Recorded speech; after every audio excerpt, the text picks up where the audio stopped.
Hello everyone, welcome to SK tutorial. हम लोग preparations करने के लिए जुड़े हुए हैं पीएसयू क्रैकर्स बैच में। आप सभी का सबसे पहले स्वागत है एसके ट्यूटोरियल में। हम लोग बहुत ही अच्छे से सिस्टमेटिक वे में, बहुत ही बेसिक से हम लोग समझेंगे एग्जामिनेशंस के सिलेबस को, एग्जामिनेशंस के पैटर्न को, और क्या रहनी चाहिए प्रॉपर प्रिपरेशन स्ट्रेटेजी। इसके बारे में एक एक करके डिटेल में हम लोग आज के इस सेशन में समझेंगे। तो आप सभी लोग जितने भी कैंडिडेट हमारे साथ जुड़े हुए हैं एसके ट्यूटोरियल ऐप पर, सभी प्यारे दोस्तों से रिक्वेस्ट है कि आप लोग जल्द से जल्द इस लाइव सेशंस में जुड़ जाइए। यहाँ पर लगी हुई है डिस्प्ले स्क्रीन, जहाँ पर आप सभी लोग डाउट या फिर कमेंट भेजेंगे चैट लिख करके, वो मैं डायरेक्टली यहाँ पर देख पाऊंगा और आप सभी के बेसिकली कमेंट्स का मैं डायरेक्टली रिप्लाई दे पाऊंगा। ठीक है, तो अब हम लोग जो है यहाँ पर सेशंस को कंटिन्यू करते हैं। आप सभी को पता है कि एचपीसीएल में अभी वैकेंसीज को रिलीज की गई है। ऐसे तो पहले मैं इस बैच के बारे में आप सभी को ओवरव्यू दे देता हूं, आप जिस बैच में इनरोलमेंट लिए हैं। ये जो बैच है पीएसयू क्रैकर्स बैच है, और स्पेशली ये डिजाइन की गई है बीएससी केमिस्ट्री यानी बीएससी साइंस वाले कैंडिडेट के लिए, मतलब जिन्होंने केमिस्ट्री से स्पेशली केमिस्ट्री मेन सब्जेक्ट रख करके जो वैकेंसीज आती है अलग अलग पीएसयूज में, उसके लिए बेसिकली इस बैच को डिजाइन की गई है। तो बैच के ओवरव्यू के बारे में पहले समझ लेते हैं। ये बैच जो है आप सभी के लिए, हालांकि बेसिक चीजें तो आप डिस्क्रिप्शन में पढ़ ही लिए होंगे इस बैच के बारे में, लेकिन इस बैच का जो बेसिकली टारगेट है, जो भी कैंडिडेट हमारे साथ जुड़े, अभी तो वैकेंसी एचपीसीएल का आई हुई है तो हम लोग एचपीसीएल के लिए भी पढ़ेंगे। लेकिन अगर एचपीसीएल एग्जामिनेशन हम लोग का क्वालिफाई नहीं होता है किसी कैंडिडेट का, तो वो क्या करेगा? फिर दूसरा पीएसयू के वैकेंसी जाएंगे, उसके फॉर्म को अप्लाई करेंगे, तो उसे और दोबारा फिर दूसरे जगह से या कहीं और भटकना नहीं पड़े कोर्स को परचेज करने के लिए। आप वन टाइम यहाँ पर आपने बैच को परचेज किया है, तो आपका सब्सक्रिप्शन इस वजह से हमने लाइफ टाइम कर दिया है वैलिडिटी को इस कोर्स का। तो आपको यहीं पर जो है अलग अलग वैकेंसी जब जब आते रहेंगे, कंटेंट आपको अपडेटेड मिलते रहेगा। जब जिस तरह का हवा चलेगा उसी तरह से हम लोग भी हवा में बहेंगे। ठीक है, प्रिपरेशन से रिलेटेड मैं बातें कर रहा हूं। अब अभी फिलहाल चूंकि एचपीसीएल का वैकेंसी रिलीज हुआ है, तो जो भी कैंडिडेट अभी बैच में इनरोलमेंट ले रहे होंगे एचपीसीएल एग्जामिनेशंस के प्रिपरेशंस को टारगेट करके, अभी भारत पेट्रोलियम्स में भी वैकेंसी रिलीज हुआ है क्वालिटी एश्योरेंस के पोस्ट के लिए। तो जो भी करेंटली वैकेंसीज रिलीज होते रहेंगे, तो अलग अलग जो पीएसयूज हैं या कह सकते हैं गवर्नमेंट इंस्टीट्यूशंस है, उसमें जो वैकेंसीज आए हैं अभी, तो उसके लिए बच्चे लोग यहाँ पर जुड़ रहे हैं जिन्होंने बीएससी किया है chemistry as a main subject को रख करके। तो इसके प्रिपरेशन स्ट्रेटेजी के बारे में, तो ये हो गया बैच से संबंधित आपका बेसिक ओवरव्यू। अब मैं थोड़ा सा अपने बारे में भी बता देता हूं ताकि आपको एक ट्रस्ट बना रहे। हालांकि आपको ट्रस्ट है मेरे ऊपर, इस वजह से आपने बैच में भी इनरोलमेंट लिया है, लेकिन फिर भी एक क्लियरिटी के लिए मैं अपना एक छोटा सा इंट्रोडक्शन देना चाहूंगा। मेरा नाम है सौरभ सर, और मैं पिछले 10 साल से पढ़ा रहा हूं, और अलग अलग कॉम्पिटिटिव एग्जामिनेशंस के प्रिपरेशंस कर रहे कैंडिडेट को गाइड कर रहा हूं। खास तौर पे पीएसयू एग्जामिनेशंस का, IUCL, NFL, HPCL, ISRO, DRDO, BARC और भी कई प्रकार के जो पीएसयूज हैं या फिर गवर्नमेंट इंस्टीट्यूशंस है, उसमें कैंडिडेट लोग अगर जाना चाहते हैं उस एग्जामिनेशंस के प्रिपरेशंस कराने के लिए मैं गाइड करता हूं, पढ़ाता हूं, और अच्छे खासे कैंडिडेट्स ने सिलेक्शंस लिया है। उसमें मैं ये नहीं कहूँगा उसके सिलेक्शंस में मेरा ही योगदान रहा पूरा। मैं अपने आप को मानता हूँ कि मेरा 5% योगदान है, 95% कैंडिडेट का योगदान होता है कि वो मेहनत करते हैं।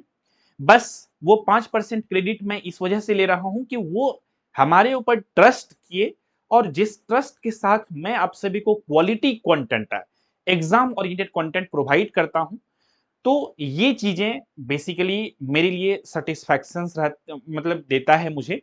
अगर आपको जो कंटेंट देता हूं वो एग्जाम ओरिएंटेड हो और एग्जाम में आ जाए चीजें, तो इससे बड़ी बातें और कुछ नहीं हो सकती है।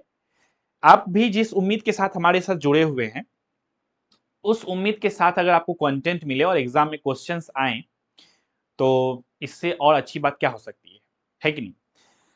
खैर, तो बेसिक इंट्रोडक्शंस हमने आप सभी को दे दिया है और जो कैंडिडेट लोग सेलेक्टेड हैं वो सबका आप ऐप पे, हमारे वेबसाइट पे भी टेस्टिमोनियल्स देख सकते हैं। यूट्यूब पे कैंडिडेट के साथ इंटरव्यू भी देख सकते हैं जो हमारे यूट्यूब चैनल एसके ट्यूटोरियल पर अवेलेबल है। अब हम लोग आज चर्चा करेंगे विस्तार से कि किस प्रकार से हम लोग जो है तैयारी करें।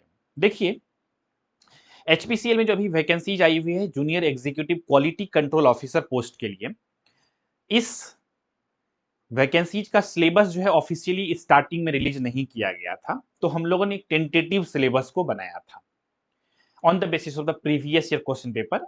और भी अलग अलग पीएसयूज में भी अगर इस तरह के पोस्ट का वैकेंसी जाते हैं तो टेंटेटिव सिलेबस हम लोगों ने सभी को ऑब्जर्व करके बनाया था। लेकिन लेटेस्ट अपडेट यह है कि एचपीसीएल के ऑफिशियल वेबसाइट पे जब आप विजिट करेंगे तो अब देखेंगे कि जितने भी पोस्ट के लिए वैकेंसीज आई थी सभी पोस्ट के लिए सिलेबस को रिलीज कर दिया गया है। और बेसिकली यहां पर आप देख सकते हैं, अगर मैं बात करूं यहां पर भी क्वालिटी कंट्रोल ऑफिसर पोस्ट के लिए, तो यहां पर देखिए junior executive quality control syllabus, तो जैसे ही इस पर मैं क्लिक करूंगा तो यहां पर ये सिलेबस ओपन हो जाएगा। ठीक है, तो लेटेस्ट सिलेबस, ऑफिशियल सिलेबस जो है इसको हम लोग ज्यादा ऑथेंटिक मानेंगे और इसके अकॉर्डिंग हम लोग क्लासेस को करेंगे। इसके अकॉर्डिंग आप सभी लोग भी टॉपिक को कवर कर सकते हैं, लेकिन कुछ मेरा सजेशंस भी होगा on the basis of my on experience. ठीक है, तो इस चीज को भी आप लोग कंसीडर करेंगे।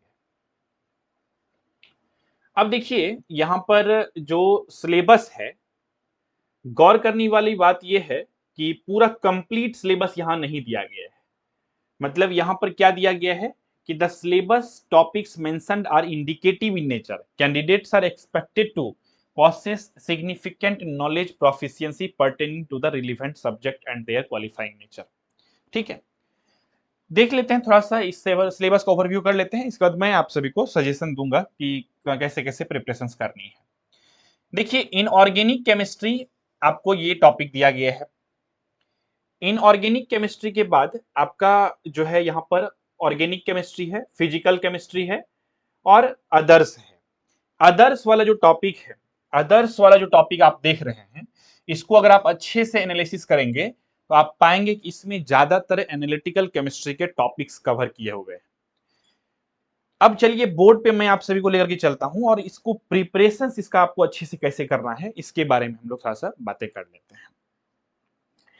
देखिए, आप सभी को इस एग्जामिनेशन के पैटर्न अच्छे से पता है, एक बार मैं फिर भी रिपीट कर देता हूं। देखिए, इस एग्जामिनेशन में टोटल 170 क्वेश्चंस आएंगे जो कि एमसीक्यू क्वेश्चंस होंगे। एक क्वेश्चन जो है कैरी करे, मतलब एक सही क्वेश्चन जो होगा आपको +1 मार्क्स देगा, और अगर आप एक गलत क्वेश्चन को कर देते हैं, टिक कर देते हैं या सॉल्व करते हैं तो 0.25 मार्क्स का निगेटिव मार्किंग भी इस एग्जामिनेशन में रखी गई है। सही क्वेश्चन अटेम्प्ट करेंगे तो 1 मार्क्स, गलत अटेम्प्ट करेंगे तो माइनस हो जाएगा 0.25 मार्क्स। ये क्लियर हो गया। एग्जाम पैटर्न की बात करें तो ये दो पार्ट में बटा हुआ होगा, इसे हम लोग सेक्शन में भी बोल सकते हैं या फिर पार्ट ए और पार्ट बी बोल सकते हैं। तो मैं फिलहाल इसे पार्ट ए भी लिख रहा हूं और नेक्स्ट जो है ये पार्ट बी है। पार्ट ए जो रहेगा इसमें आपका 85 एमसीक्यू क्वेश्चंस रहेंगे, क्वेश्चन 85 एमसीक्यू क्वेश्चन, और पार्ट बी जो रहेगा इसमें भी 85 एमसीक्यू क्वेश्चंस रहेगा। ठीक है, क्लियर हो गया। अब ध्यान से समझिएगा, पार्ट ए जो आपका रहेगा ये डोमेन एंड नॉलेज रिलेटेड रहेगा। डोमेन यानी कि आप जिस फील्ड में पढ़ाई किए हैं उस फील्ड का डोमेन स्पेसिफिक मैं लिख देता हूं यहां पर फिलहाल, या स्पेशल स्पेसिफिक, ठीक है, या फिर केमिस्ट्री सीधा मैं लिख देता हूं सिंपल भाषा में। ठीक है, केमिस्ट्री से क्वेश्चन जो रहेंगे यहां पर इस पार्ट से रहेंगे। क्लियर हो गया यहां तक चीजें, कोई दिक्कत नहीं है किन्हीं को भी। ठीक है, इसके बाद यहां पर आपका है बेसिकली 85 क्वेश्चंस। इस पार्ट में जो आपका आएंगे वो आपका जनरल एप्टीट्यूड वाला पार्ट का क्वेश्चंस रहेगा। ठीक है, जनरल रीजनिंग के क्वेश्चंस रहेंगे और जनरल इंग्लिश के क्वेश्चंस रहेंगे। ठीक है, इसका सिलेबस में नहीं था मेंशन, नॉन टेक्निकल का सिलेबस, तो नॉन टेक्निकल सिलेबस यही रहने वाला है और सब पार्ट में दिया गया है। ठीक है, तो जनरल एप्टीट्यूड यानी कि आपको कॉम्पिटिटिव एग्जामिनेशंस के लिए कॉम्पिटिटिव मैथ्स पढ़ना है, जो आप नॉर्मल बैंकिंग एसएससी सब के लिए पढ़ते हैं। रीजनिंग तो आप लोग जानते ही हैं, कोई नई बातें नहीं है। और इंग्लिश भी आप लोग जानते हैं, इसमें लैंग्वेज पूछा जाता है, लैंग्वेज इंग्लिश लैंग्वेज। ठीक है, तो पूरा कंबाइन करके 85 एमसीक्यू क्वेश्चंस बनाए जाएंगे और यहां पर केमिस्ट्री से आपका 85 क्वेश्चंस बनाए जाएंगे। क्लियर हो गया? टोटल 170 क्वेश्चंस एग्जाम में आपका दिखेंगे। अब मैं आप सभी को बता रहा हूं एक आइडियल स्टूडेंट, एक अच्छे स्टूडेंट का प्रिपरेशन करने का क्या स्ट्रेटेजी होना चाहिए। लेकिन उधर जाने से पहले मैं आप सभी को थोड़ा सा केमिस्ट्री के बारे में बता देता हूं। केमिस्ट्री जो है, केमिस्ट्री जो सब्जेक्ट है आप लोगों ने पढ़ा भी होगा पहले भी, और मैं जो यहां पर आप सभी को पढ़ाने वाला हूं पीएसयू एग्जामिनेशन ओरिएंटेड। जैसा जैसा क्वेश्चंस अलग अलग पीएसयू एग्जाम में पूछा जाता है, एग्जाम ओरिएंटेड पढ़ाऊंगा। क्योंकि मेरा बेसिकली जो प्लानिंग रहता है वो यही रहता है आप सभी के साथ कि मैं पढ़ाऊं वही जो हो आपके लिए सही। बात समझ रहे हैं? कि आपका एग्जामिनेशन क्वालिफाई हो जाए। आपके पास डिग्री तो है ही, तो एग्जामिनेशन ओरिएंटेड पढ़ाने के लिए मेरा जो भी कंटेंट होता है उसके पीछे रिसर्च जो होती है, चाहे वो मैं किसी भी एग्जामिन जिस भी एग्जामिनेशन के लिए पढ़ाता हूं उस एग्जामिनेशन का 5 साल का, पिछले 5 साल का प्रीवियस ईयर क्वेश्चन पेपर का बहुत ही डेप्थ में एनालिसिस और एग्जाम ओरिएंटेड कंटेंट तभी बन पाती है जब एनालिसिस हो पाती है अच्छे से। तब अभी मैं बताऊंगा सब कुछ कैसे मैं एनालिसिस करता हूं और आप भी ऐसा कर सकते हैं। ठीक है, तो केमिस्ट्री में सबसे जो इंपॉर्टेंट पार्ट अगर मैं बताऊं आप सभी को, तो आप लोगों को एनालिटिकल केमिस्ट्री वाला पार्ट को इग्नोर नहीं करना चाहिए। एनालिटिकल केमिस्ट्री सबसे इंपॉर्टेंट पार्ट। ठीक है, इसको आप अच्छे से पढ़िए, जो अदर्स में जो टॉपिक दिया गया था। ऑर्गेनिक केमिस्ट्री, इनऑर्गेनिक केमिस्ट्री और फिजिकल केमिस्ट्री, तीन पार्ट जो है उसको तो करना ही है, वो बेसिक है। ठीक है, बहुत डेप्थ में जाकर के उसमें भी नहीं जाना है, क्योंकि ये कॉम्पिटिटिव एग्जामिनेशन है। बहुत डेप्थ में जाकर के क्वेश्चन नहीं पूछा जाता है, एक लेवल ही मेंटेन रहता है, सिर्फ डिग्री लेवल का। ठीक है, तो आपको ये वाला तो कवर करना ही है, लेकिन बाद बाकी ऑर्गेनिक केमिस्ट्री है, ऑर्गेनिक, इनऑर्गेनिक और फिजिकल केमिस्ट्री वाला जो पार्ट है, ये सभी चीजें जो है आपको इसको भी करना है। लेकिन पहला प्रायोरिटी आपका एनालिटिकल केमिस्ट्री होना चाहिए। इस वजह से आप देखते होंगे कि हमने जो बैच में आप सभी को प्रोवाइड किया है, पहले एनालिटिकल केमिस्ट्री के क्लासेस को प्रोवाइड किया है। 6 लेक्चर्स हो चुके हैं और अपकमिंग डेज में और भी लेक्चर्स होने वाले हैं। ठीक है, तो एनालिटिकल केमिस्ट्री कंप्लीट हो जाएंगे तब हम लोग इधर ये वाला पार्ट को शुरू करेंगे। अगर आपके पास पहले से प्रिपेयर्ड नोट्स है तो आप अभी से ही अपना इसका रिवीजन शुरू कर सकते हैं। नहीं है तो कोई बात नहीं, आप हमारे साथ भी चल सकते हैं। एनालिटिकल केमिस्ट्री हम लोग पढ़ लेंगे, इसके बाद एनालिटिकल केमिस्ट्री का टेस्ट होगा आप सभी का, फिर टेस्ट होने के बाद अगले टॉपिक में इंटर करेंगे, फिर अगले टॉपिक में। हम लोग के पास सफिशियंट अमाउंट ऑफ टाइम है और आपका एग्जामिनेशन आते आते सिलेबस कंप्लीट हो जाएगा, इस चीज का आप भरोसा रखिए। ठीक है, इसके बाद ये तो हो गया केमिस्ट्री का पार्ट। अब चूंकि इस एग्जामिनेशन में निगेटिव मार्किंग है, जैसा कि हमने आप सभी को बताया, तो हम लोग इस एग्जामिनेशन सीधा तुक्का उक्का लगाने पे तो भरोसा करेंगे नहीं, तो कंटेंट पे भरोसा करेंगे, नॉलेज पे भरोसा करेंगे। जो क्वेश्चंस अच्छे से आ रहे होंगे आंसर जिसका, उसी को हम लोग टिक करेंगे। तो यहां पर जब आप देखते हैं कि जो पार्ट बी वाला है आपका सेक्शन, जिसमें जनरल एप्टीट्यूड है, जनरल रीजनिंग है और जनरल इंग्लिश है, ये वाला पार्ट से अगर आपका 85 एमसीक्यू क्वेश्चंस आ रहे हैं ना, अगर आप इंटेलिजेंट स्टूडेंट हैं और अगर नहीं भी हैं तो इंटेलिजेंट बन जाइए और बन करके टारगेट रखिए कि 85 क्वेश्चंस में से आपका जो स्कोर करने का टारगेट होना चाहिए 75 प्लस मार्क्स होना चाहिए टारगेट। ये हम ऐसा मार्क्स ले रहे हैं जो पॉसिबल है, किया जा सकता है। 80 प्लस भी मैं बोल सकता था, ठीक है, लेकिन 75 प्लस डेफिनेटली आ सकता है अगर अच्छे से कोई आदमी मेहनत करेगा। तो इसका टारगेट रखिए, ठीक है, कि हमें यहाँ पर इतना मार्क्स लाना है। अच्छा, यहाँ पर आपको सभी का क्वेश्चन आ सकता है कि सर कितने कितने मार्क्स का यहाँ पर सब्जेक्ट वाइज रहेंगे। देखिए, इसका ऑफिशियली कोई भी पैटर्न के बारे में कितने कितने मार्क्स से जनरल एप्टीट्यूड के रहेंगे, कितने रीजनिंग के रहेंगे, ये नहीं बताई गई है। लेकिन और सब पीएसयूज में जैसे होते हैं, अगर उस बेसिस पे मैं आप सभी को बता दूं एक टेंटेटिव, तो मुझे लगता है 30 मार्क्स के मैथ होंगे, 30 मार्क्स के रीजनिंग होंगे और यहाँ पे 25 मार्क्स के इंग्लिश होंगे। नहीं तो एक चीज और हो सकता है, ये 25 मार्क्स डिस्ट्रीब्यूट हो सकता है कि जो है 10 मार्क्स का 10 मार्क्स और 15 मार्क्स में मे बी 15 मार्क्स का जनरल इंग्लिश रहेगा और 10 मार्क्स का जीके जुट जाएगा, जीके और करंट अफेयर्स, ठीक है, जुट सकता है। तो इस चीज को भी ध्यान रखिएगा, ठीक है। तो ये एक पैटर्न रह सकता है नंबर ऑफ क्वेश्चंस का, ये ऑफिशियली रिलीज नहीं है, एक टेंटेटिव हमने बताया है, ऐसा रह सकता है। तो यहाँ पे आपको इतना मार्क्स का टारगेट रखना है। देखिए, टारगेट ओरिएंटेड पढ़िएगा तब आपको एक कॉन्फिडेंस भी आएगा कि हाँ कर क्या रहे हैं, क्या पढ़ रहे हैं और क्या किस चीज के लिए पढ़ रहे हैं, क्या टारगेट है, टारगेट लेकर के पर चलना है हम लोगों को। तो 75 इसमें कम से कम टारगेट रखना है।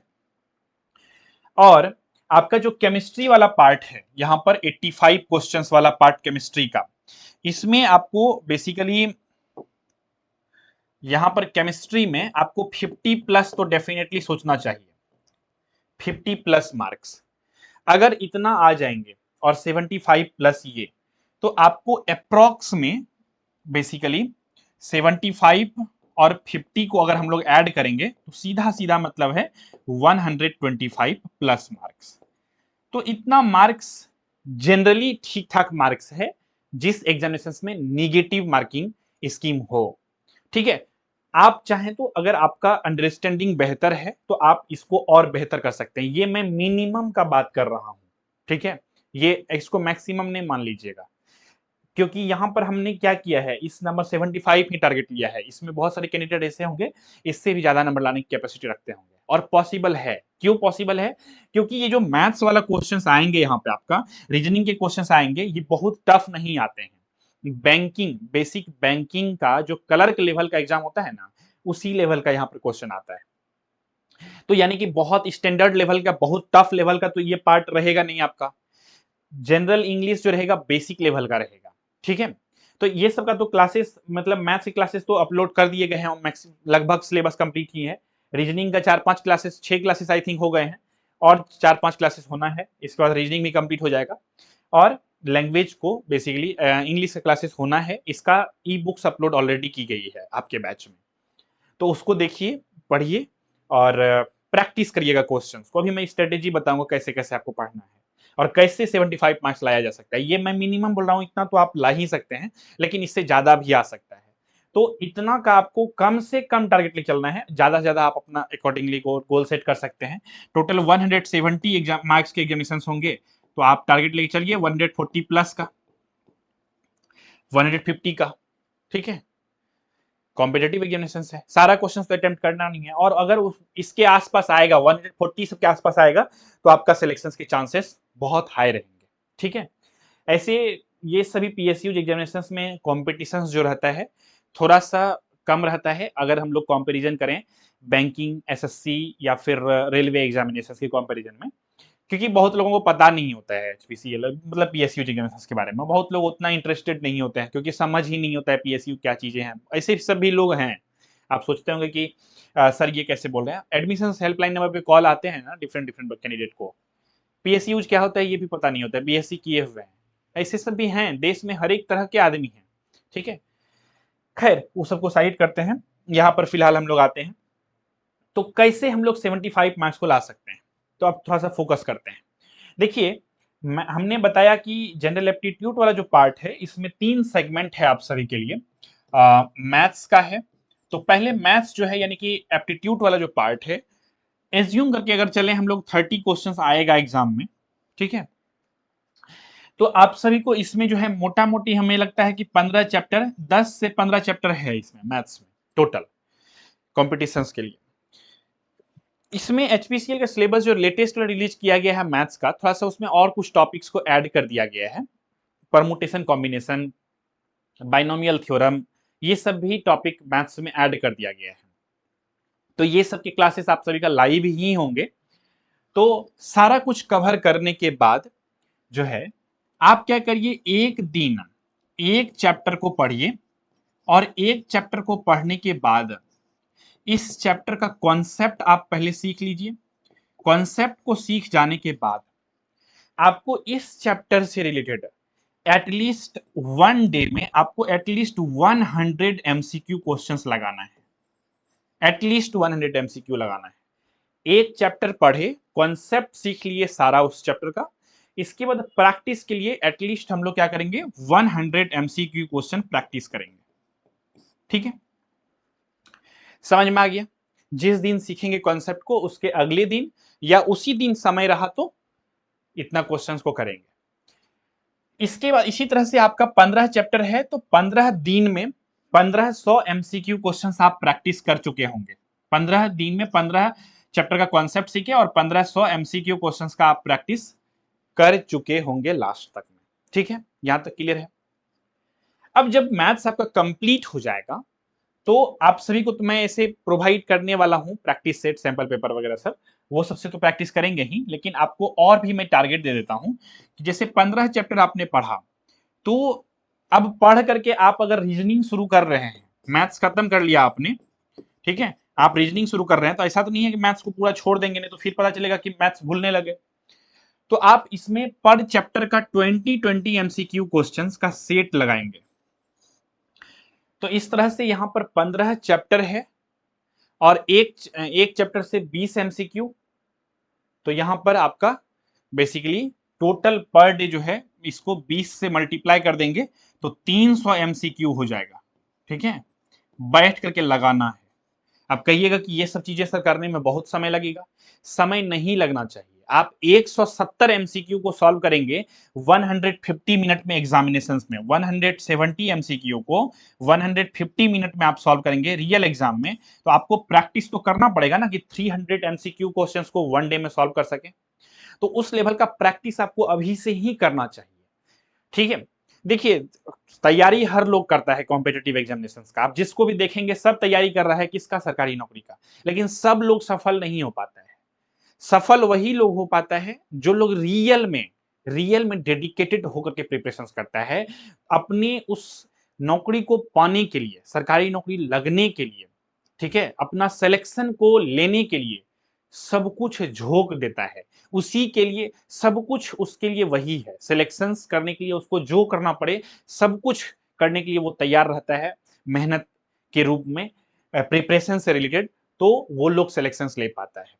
तो अभी जो मैं बोल रहा हूं सुन के हो सकता है आपको थोड़ा सा लग रहा होगा कि थोड़ा सा टफ है चीजें, मैं नहीं कर पाऊंगा या पाऊंगी, लेकिन आपको रूटीन बना करके आपको 3 महीना अच्छे से रगड़ के मेहनत करना पड़ेगा। बिना मेहनत किए यहां पर कुछ भी नहीं मिलने वाला है, क्योंकि आप मेहनत नहीं करेंगे ना, आप अगर मेहनत नहीं करेंगे तो इसी बैच से कोई कैंडिडेट का सिलेक्शंस का आप फोटो देखेंगे कुछ दिन के बाद कि एसके ट्यूटोरियल यूट्यूब चैनल के पोस्ट में मैं अपलोड कर रहा हूँगा, हमारी टीम अपलोड कर रही होगी कि सिलेक्टेड इन एचपीसीएल एग्जामिनेशन, इसी बैच से। तो मैं बेसिकली कहना ये चाह रहा हूं कि मेहनत करने के लिए ऑलरेडी बहुत सारे लोग रेडी हैं, बस डायरेक्शन की जरूरत है, और वही मैं आप सभी को अच्छे से देना चाह रहा हूं। ठीक है, तो आपको मैथ इसका कंटिन्यूअसली आपको करते रहना है, रिवीजन प्रैक्टिस इसका करते रहना है, तो ये आपका बना हुआ रहेगा जनरल एप्टीट्यूड। और पता है डेली अगर इतना प्रैक्टिस करेंगे ना आप, स्पीड एक्यूरेसी दोनों बढ़ जाएगा। ठीक है, और एक्यूरेसी जब बढ़ेगा तो ज्यादा नंबर स्कोर कर पाएंगे। अभी हमने बोला था आपको 140 का टारगेट लेकर के चलिए, ज्यादा ही कहीं ना हो जाए अगर आप इतना अच्छा से ईमानदारी से इतना चीज करेंगे तो। सेम रीजनिंग में भी आपको एवरेज लेके चलते हैं, 15 चैप्टर अगर होगा तो इसमें भी आपको सेम चीजें करना है। ठीक है, तो देखिएगा आप बहुत कम समय में, जैसे कि 30 एमसीक्यू क्वेश्चन अगर आते हैं तो आप कोशिश करिए 30 एमसीक्यू क्वेश्चन को 25 मिनट में, 22 मिनट में, 23 मिनट में सॉल्व कर दीजिए 30 एमसीक्यू क्वेश्चंस को। प्रैक्टिस और स्पीड इस लेवल का होना चाहिए। ठीक है, तो आप इस तरह से मैथ वाला पार्ट को कवर कर सकते हैं, एप्टीट्यूड वाला पार्ट को कवर कर सकते हैं, रीजनिंग का भी यही स्थिति है। अब बात कर लेते हैं थोड़ा सा इंग्लिश के बारे में। ठीक है, देखिए एचपीसीएल में जो इंग्लिश आता है एग्जामिनेशन में बहुत ज्यादा टफ नहीं रहता है, वो आपका जस्ट इंग्लिश लैंग्वेज चेक करते हैं। ठीक है, तो इंग्लिश लैंग्वेज में तो बेसिकली आरसी आता है, एक रीडिंग कॉम्प्रिहेंशन, फिलर्स आते हैं, एंटोनियम साइनोनियम्स आता है, एंटोनियम साइनोनियम्स आता है, और अपोजिट वर्ड आता है, वन वर्ड सब्स्टिट्यूशन आता है,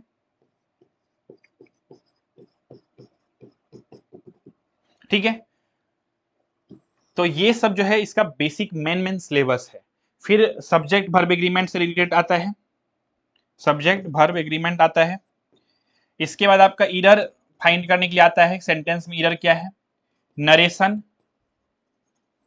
और वॉइस, ये सभी टॉपिक से क्वेश्चन आते हैं इंग्लिश ग्रामर में, ठीक है, इंग्लिश लैंग्वेज में। तो आपको ये सभी टॉपिक को लेक्चर्स तो आप सभी को मिलेंगे ही, video lectures. I think narration और वॉइस का लेक्चर्स ऑलरेडी अपलोडेड है हमारे ऐप पे, सब्जेक्ट वर्ब एग्रीमेंट का भी अपलोड है, उसको आप लोग देख लीजिए। और रिमेनिंग जो क्लासेस हैं ये सब के आपको antonym synonyms, opposite word, one word substitution सबके आपको पीडीएफ ई बुक्स दिए गए हैं। ऐसे इसके लिए भी ट्रिक्स वगैरह होते हैं, वो सब क्लासेस में हम लोग सीखेंगे। तो अभी फिलहाल जो आपको बुक्स मिले हैं और ये सब जो लेक्चर्स है उसको आप लोग देखिए अच्छे से, प्रॉपर वे में डे 1 से नोट्स बनाइए। और अल्टीमेटली मैं यही कहूंगा, सारा सब्जेक्ट सारा सिलेबस कंप्लीट करने के बाद कॉन्सेप्ट तो आप सीख लेंगे, सिलेक्शन सिर्फ कॉन्सेप्ट सीखने से भी नहीं होगी, आपको प्रैक्टिस करना पड़ेगा। क्योंकि एक कहावत सच है, प्रैक्टिस मेक्स परफेक्ट, जितना प्रैक्टिस करेंगे वो सब्जेक्ट वो कॉन्सेप्ट आपका होगा, ठीक है। तो ये चीजों से पीछे नहीं हटिएगा। तो फिलहाल और इसमें एक वोकैबुलरी वाला सेक्शंस भी है, तो इसको भी अच्छे से आपको कर लेना है, ठीक है। इसको करने के लिए जनरली मैं सजेस्ट करता हूं कि आप जो है पेपर वगैरह, न्यूज़पेपर पढ़ें तो ज्यादा बेहतर है, ठीक है, न्यूज़पेपर, ठीक है। और उसको पढ़ करके समझने की कोशिश करें कि क्या न्यूज आया है, उस पैराग्राफ में क्या लिखा हुआ है। नहीं समझ में आता है तो आप उसके पैराग्राफ को पढ़िए, एक एक लाइन को पढ़िए, जो जो वर्ड का मीनिंग आपको पता नहीं है उस वर्ड को एक डायरी में लिखिए।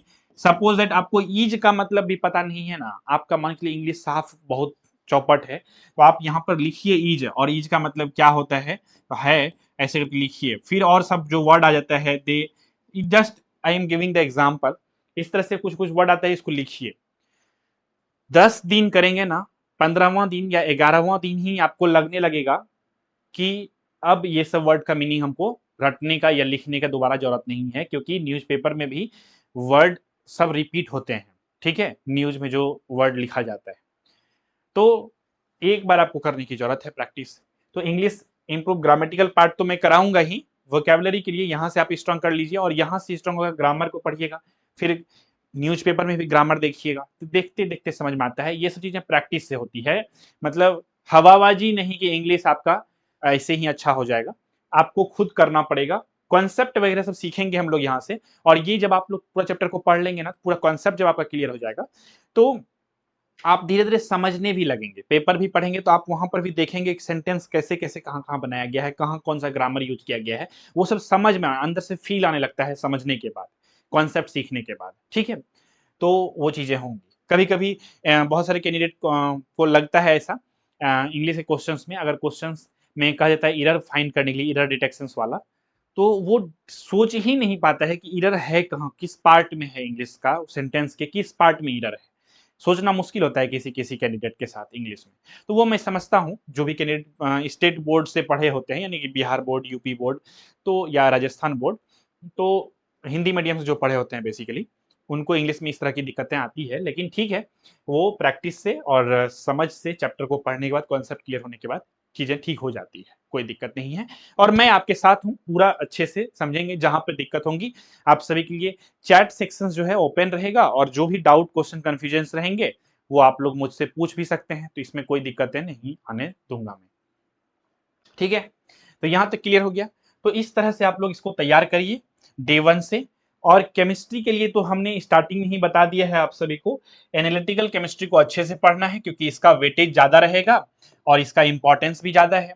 आने वाले दिनों में अपने आप और भी क्लासेस होंगे, लाइव क्लासेस।